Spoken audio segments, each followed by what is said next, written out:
Сәлем, бүгін біз өте дәмдәрі жұмсақ панкейки дайындайтын боламыз.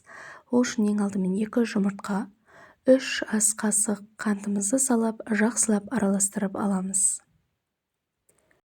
Жылы сүтімізді қосып араластырамыз. Ұнымызға 1 шай қасық қопсытқышымызды салып араластырып, електен өткізіп ұн қосамыз. Ұнымызды 2 бөлікке бөліп, жеке-жеке араластырып алатын боламыз. Сонда әдемі болып шығады. 1 келкі болғанша араластырамыз. 2 ас қасық сұйық майымызды қосып араластырып аламыз. Табамызды қыздырып, май жақпай пісіріп алатын боламыз. Менде біріншісінде табамды қатты қыздырып қойыппын.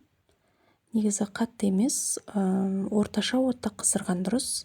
Сонда 1 келкі болып піседі. Мінекей, біздің панкейкилеріміз дайын болып қалды. Керекті заттарының барлығын описаниеге жазып қалдырып кететін боламын. Назарларыңызға үлкен рахмет, ас болсын.